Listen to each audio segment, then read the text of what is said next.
उसी डायरेक्शन में स्ट्राइक कर रहे हो मुझे reason alright, can everybody hear me okay? Awesome, you were saying a yes based on the vague stares I'm getting. Yes. There's something I'm going to go ahead and get out of the way before we get started tonight. First off, this vague history tour talking about the ghosts in Savannah. As such, we do our best to research each and every story to its utmost truth. We cannot guarantee the outcome of them. It's very hard to track down this type of information, and a lot of it is passed down through word of mouth. What this means is that I tell my stories very differently, but someone else in the same group, same tour, they'll tell it differently than I tell it. So, you can come back tomorrow, you might hear something completely different. But, while we are here to talk about ghosts tonight, everyone needs to keep in mind, we're not here to become ghosts tonight. Savannah has this nasty little habit of trying to keep people here forever. So, there are a couple of safety rules I do need to have followed at all times.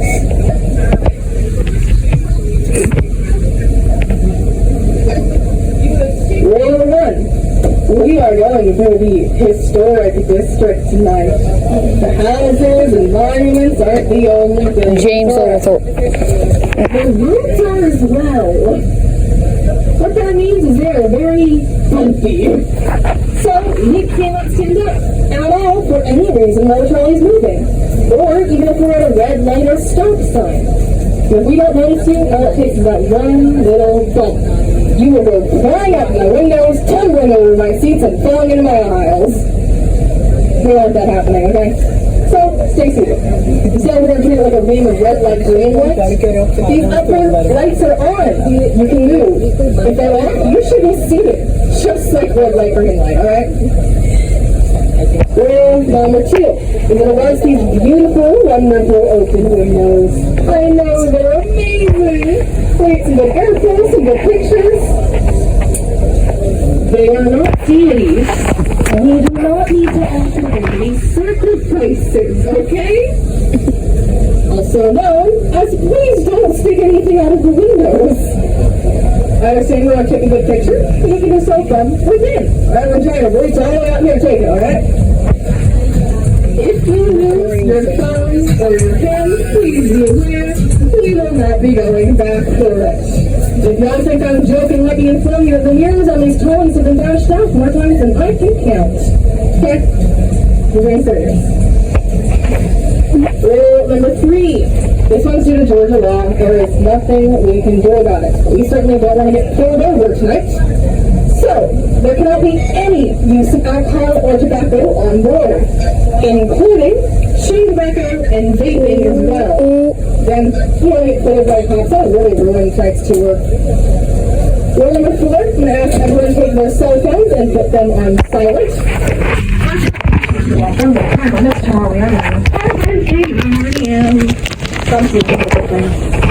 Last but not least, if you are going to have a side conversation on telling the stories, I don't really mind. Just give it a whisper so everyone else gets heard the stories. Congratulations, you now know how to be safe on the tour. Your chance of survival is greatly increased. But as we go to our tour through the most haunted city in America, I would love to have the honor of introducing you to the most notorious cigarette hour.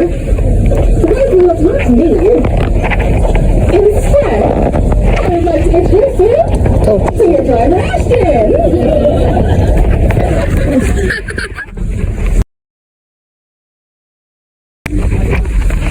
Don't worry, they've been cleared 22 times in a row. Supervisor, what you do? Look, the fresh pepper in the garden's not that unusual. I'm actually referring to the Savannah River on our left. Yes, the river thing. See, as it gets into larger and larger, so too the ships. And that river has been wedged deeper and deeper to accommodate them. Like all that sight, see beautiful, cool, and calm surface. So now they had to look it out north for sea islands are like. So we're looking down to the shallowest point of 47 feet deep. The 60s surrounding back in the 1700s, we've lost at least 2 lives a year to it. You can tell you or camping, like, please do not join them. That's how the fight went away all right. One of their houses is actually on our right now with these beautiful party showers. This is the old Harbor Inn. This is in 1987. We're going to keep the date around a little bit. We like 1890.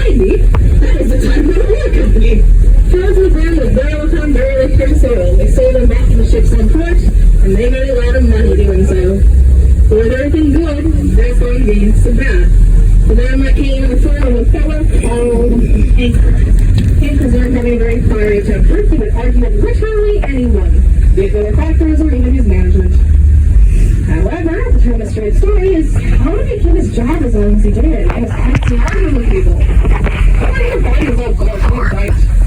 James So, one night he proves them wrong. One early morning in 1892, Hank has a nasty argument with his managers. But it makes him so mad, he's so angry about it that night. So, he takes a fellow away to the his way, he storms into the company and gets to take out his anger on everything around. Thing is, kicking an oil barrel is going to hurt you more than the barrel. I don't think he's smart. In fact, he had to make another stupid decision. He got so mad, he would take that lantern of his and chuck it across the oil. The time the oil company apparently burst in flames along the east end of River Street. They were very lucky. There were no casualties or injuries according to the fire. See, from what? Sure you can guess who it was. Hank was the only casualty of his own flames as he trapped himself into one of the storage rooms. Nowadays, gets to stay in room for a 6 month for skin to touch.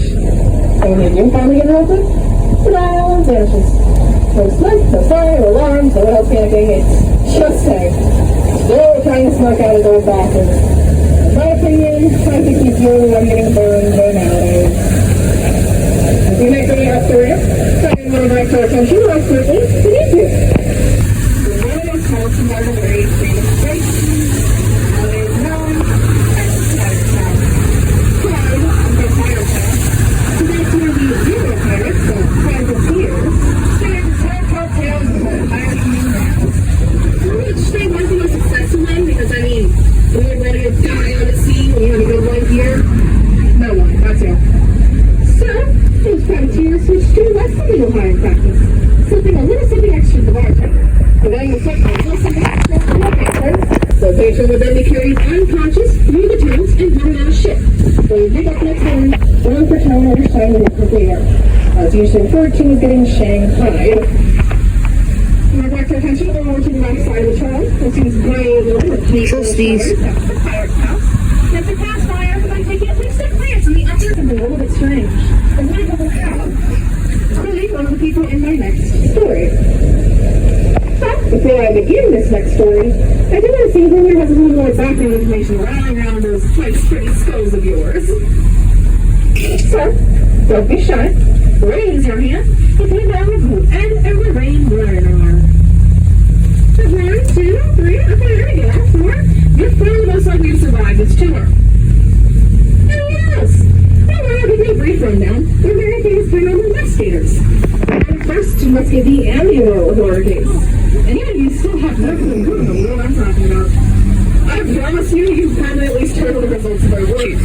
There are ones that made a lot of well-known horror things, like The Conjuring and Annabelle.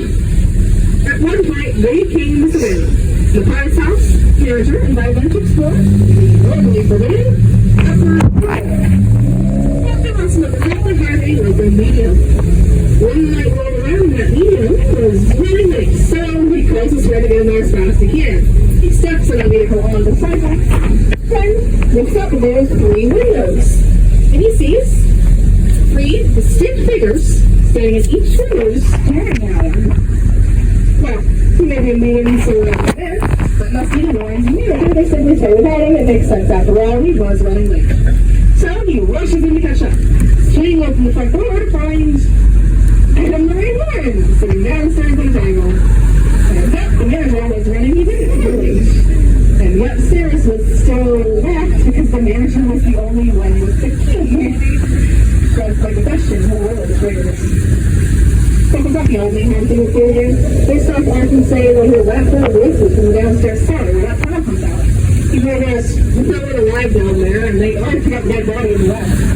There was even one man who was absolutely fascinated by the stories of Shanghai, sailors, and ghosts. So he wants to go ahead and do a private investigation into the unstable tunnel all by himself. It's not a smart decision, but he went through with it. Goes down to the tunnel, continues until he can't anymore. Again, unstable tunnel, it's collapsed. playing this big roll of organ, he starts to turn around, but when he can, he hears voices from the entrance. Assuming it's his managers, he throws himself against the wall to hide himself in the shadows. When the figures step up closer, it's not his managers. Instead, it's 5 men, dressed in 19th century clothing, laughing as they carry an unconscious body right through the rubble. Sound familiar? Sounds like that waiter got Shanghai flowers and no sir, with cinnamon. But he didn't like that, so he quickly ran back upstairs.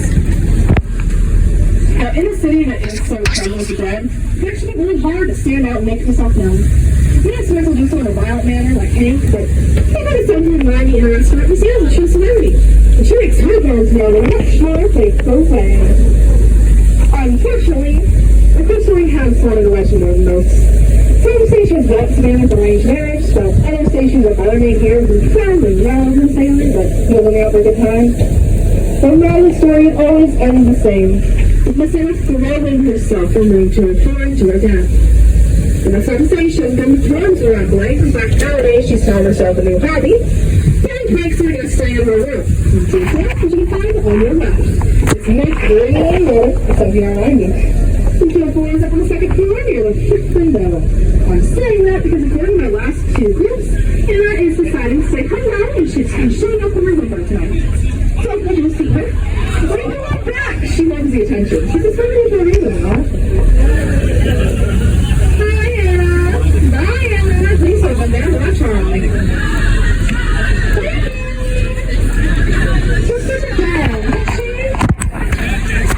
I can't tell you that she likes 45 facts, but I know some of those pencil pen over the years. For example, back in 2015, we had a poor lady staying in that room around Christmas time. And now when they originally arrived, they were absolutely starving from traveling. So they put their luggage on the bed, pay and pack later, and went downstairs and had dinner. Then they returned back upstairs to begin their unpacking, only to find that had already been done for them. Their clothes were now out of their luggage and all over the room. But that's not where the story stops. Instead, they gather up their clothing, so I noticed they're missing some very key, ladies' garments. You know what I'm referring to here. Oh, hell. Assuming someone broke in the room to pick these garments out, the ladies go down to talk to someone at the front desk. But while they're waiting for the manager to arrive, one of those ladies looks down the hall, and she sees the beautiful Christmas tree that has been set out for... It's some very lacy ornaments on it. I think it's the only white Christmas that tree has ever seen. It's also not the first or last time Anna went decorating, as I'll call it. Then we move into a slightly more terrifying time. A few years back, there were skeptics staying in that room. They swore up and down when they left the room was totally light. They turned off every single light. They had locked the door. They double-checked. Then they went down the river street. Taking nosy Gravestones to room. But when they came by the end, lights around Church had all been turned off. Not only that, there was a strange mist just swirling out of the bottom of the windowsill. And much like tonight, there was a prominent figure standing there just staring down at us. Although this was much before that little effigy was put in place. I, for one, don't think they were skeptics anymore. Nor do I think they kept staying even if that way much longer, because I certainly wouldn't. But when all this talk about Hank and Anna, you might get this misconception going that all ghosts in Savannah are uninviting. That's not the case. They're actually just unwanted house guests themselves. It happened over at 210 East State Street. The person who's area controversy they now would call as the Urban Ghost. When they originally moved into their new apartment, they loved the place. But there was one thing bugging us. Every few days, a used teacup would just appear on the kitchen table. It didn't sound too strange. It sounds like something about doing dishes, but neither of this couple liked any form of tea. So there's the mystery. We keep asking around, and they have funny looks. They start changing locks, they doors and windows. This teacup still appears. They try everything, and they're even for Lieutenant Rodney. Now, that building is the one coming up on our right side, the yellow brick with the green awning. This is 210 East State Street. Rodney actually has the answers. He says he too loved the apartment, but he had to go back to his boyfriend when he stopped doing it. And he liked her more than the apartment. Apparently, she'd gone down to make breakfast in the kitchen one morning, only to find this sitting at their table and drinking their tea. Turns out that she introduced herself hesitantly. When I find out, this is Rodney's mother, enjoying her daily cup of milk rice. Oh, she goes back over to Rodney and gets her scolded. Why did you tell me your mother was in town? I just embarrassed myself. But Rodney says his mother has been dead for over 2 years. Apparently his mother had come to visit when he first moved in, but she had escaped to the kitchen table, found face first in her daily cup of milk bread. Now our new couple was rightfully horrified by this news, but they must have really liked the apartment. Because in the spirit of compromise, they wrote that for Savannah, with the right little teacup usually appeared, which went like this. Dear Ram, Rodney doesn't live here anymore. However, if you would like to visit him, here is his new address. Surprisingly, that actually worked. The teacup stopped appearing. But what you remember the two victims of the tale? Rodney and his girlfriend. Because that's right, they're never going to escape the clean room anymore. It's just so making a light. The upper classified section, and slightly to the left side, is a big stone arch in a fenced-in area. It's the beautiful Colonial Park Cemetery, Savannah's oldest existing cemetery. Burials began in 1750, closed directly a century later in 1853. Reason being, they ran out of room. They tried to open new and discovered an old one they were disturbing. So they had to open up Old Grove Cemetery instead. With the idea that it really means to run out of room, however, let's take a break from the cemetery and keep a quiet on our left side. Then try and wonder to yourself how you would go about putting over 12,000 bodies in it when there's less than 700 headstones. If you might get a chance to take some pictures as you go by, you can catch some very strange things in the cemetery. For anyone who wants to take pictures is over on the right side. You're lucky stop because actually we go by the cemetery twice and it'll be on the other side next time. That'll be after our first stop for the night. But of course, a lot of the headstones in there are known for being wonderful and historic. You know, button bonnet, archway doors, but my favorite headstone's actually not really historic in any way. I mean, it is because it's old, but that's not why it's interesting.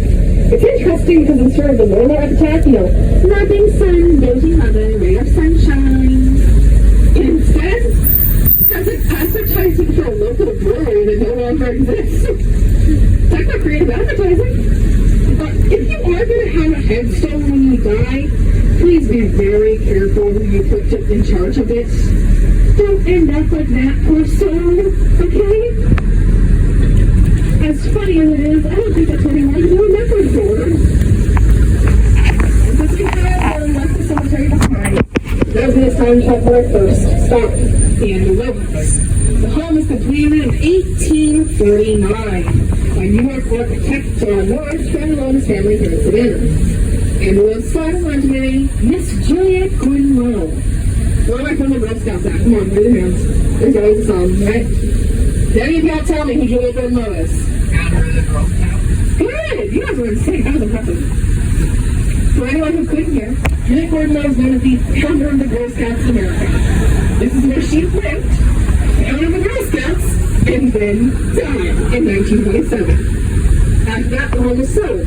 The National Society of the Colonial Dames of America in the state of Georgia are the trustees of her estate. And since the 50s, it's been operated as a wonderful museum. What's Mary's finest preservation? And we, here at Ghosting Gravestones, are the only tour group allowed in at night, so please take advantage of this. Take as many pictures as possible.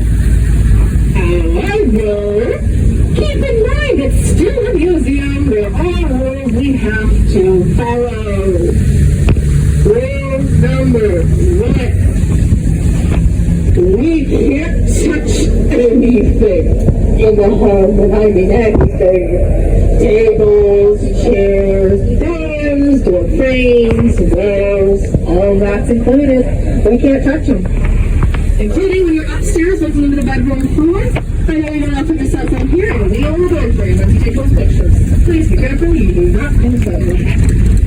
Rule number 2. No food or beverages will be left inside. This includes things like candy, gum, and water. But while we do our trash can up here for your use, you are also welcome to just leave anything you want to on your seats. Along with any bags or backpacks you feel like leaving behind because you're coming back out in the same trolley. I promise your stuff is in good hands. Ashton will be out there the entire time. They are bloodthirsty when they need to be. Alright?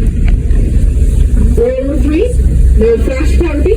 Damage the artifact and scares away the ghosts. Those are both things you don't want to have happen, so just turn the flash off. Rule number 4 is not only a rule, it's more of a warning.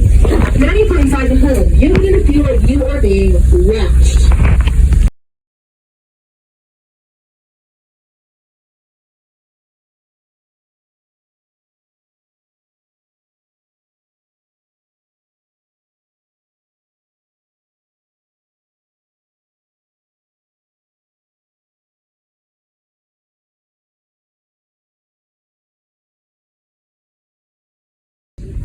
There's the three ladies that have almost opened months. Someone immediately broke the rules. There's not receptive held that served champagne. As the champagne fell from the first bottle into that first glass, so too did part of the roof fall onto the floor. Kirsten had a power. She was making sure we knew, because there was no structural damage that should have caused that. Of course, it's not the only time she said hello. When she was alive, she once hosted this big event. She hired an actress come and do some runs and balls. Instead, the actress came and went home, and in front of Mary and all of Mary's friends, did an unflattering impression of Mary. In your time period where your reputation was your livelihood as a lady, that was extremely damaging.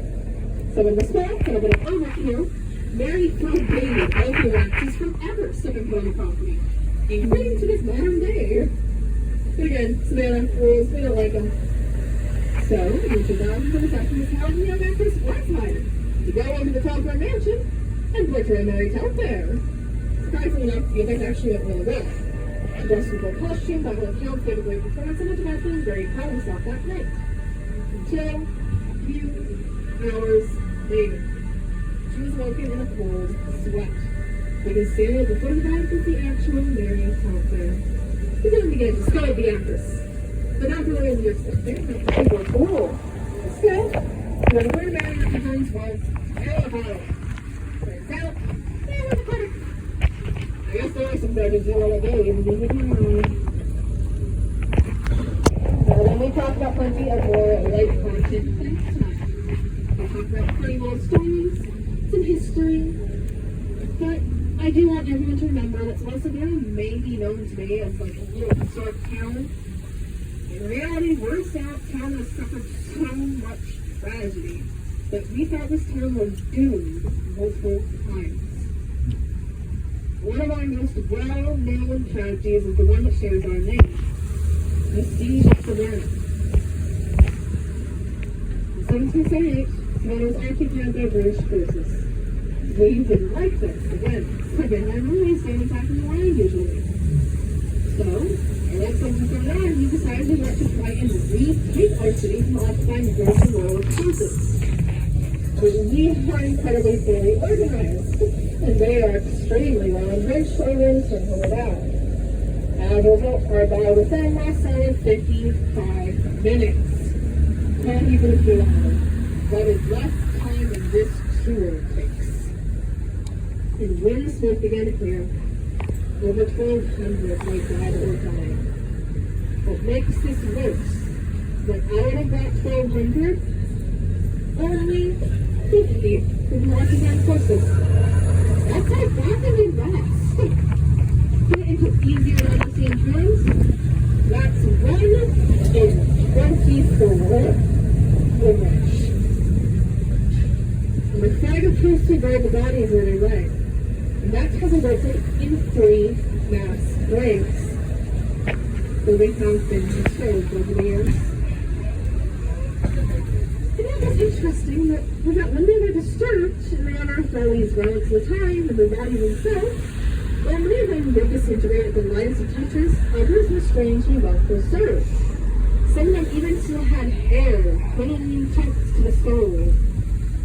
And the hair was almost always red. But tourists didn't really get hyped from many roundheads for that fight. So, that hair must have been dried away with wintertime. Some of your time say, it must have been a good play, right? The crying bird cried to him then. You like me? Andy used to that hair. You're wondering what it is that kind in that area. Six, I want to tell you that this is one of the warmest styles of the living shipment. This is a freak. No, really. I was one of the British sounds and it's about a flame of the islands. A bird would seek flowers and fruit, and when the bodies were buried, then seek from Savannah, dyeing their hair around forevermore. It's certainly a natural hair dye, but I don't think it's cruelty-free. Or vegan, for that matter. Now, the photo of people who died alive, the man really the passionate black. You may recognize his name from the London Navy outfit. The one suddenly SS Lasky, a luxury steamship. Now, everyone on board familiar with the story of the Titanic? I don't have to review it, right? It's classic. The SS Lasky is sometimes called the Titanic of the South because it mirrors the Titanic story. Less than 30 years in the steam engine exploration, no one thinks twice about putting over 200 of Savannah's most elite citizens, aka the people who ran the city, on one ship at one time. That ship departed from Port Savannah, right down here on River Street, 1838, June 14th, 8 a.m. 11 p.m. that night, the starboard boiler explodes. Its explosion was so violent, most people were killed before they even had the chance to see it. There were about 60 survivors that made their way back to shore. Well, what makes this story so interesting, and one of my favorite tragedies to think about, is the fact that when they sent out rescue ships hoping for at least remains to bury, they couldn't find a single body. Or even a single bone. They were all gone. The ship was there, at least what was left of it. But all the people had vanished. In my opinion, I think we deserve a really dramatic movie like the Titanic has, but I don't think we're getting that anytime soon. But since we are back on River Street, it tells me it's time to have our second stop of the night. The Perkins and Sons ship Chandlery. The Chandlery was a one-stop shop for sailors' needs, where they had time to find their tar, turpentine, ropes, and resin. Keep it down there as a costume of old-style general store and a Home Depot, and you'll get the right idea. These could be the lifeblood of this port town, lining River Street from end to end.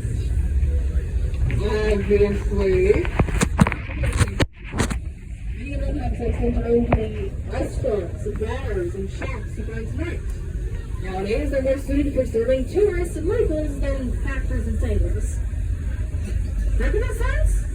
Just a fun example of what once was, though she's certainly seen some better days, much like everything else in Savannah. We put in a lot of effort into making the Chandlery what she is today, restoring her back to the former glory as much as we can. But in fact, for you know, our museum closed. As such, we ask you to be very nice to us. They were dredged up to the bottoms of oceans and rivers. They are not used to light or touch of any reality. So, they are the same rules as else. No touching anything in the Chandlery. No, for the moment has not decided. Why will not decide to go to the illusion of such light when we enter? We're going to bright, which is soft like noise in there.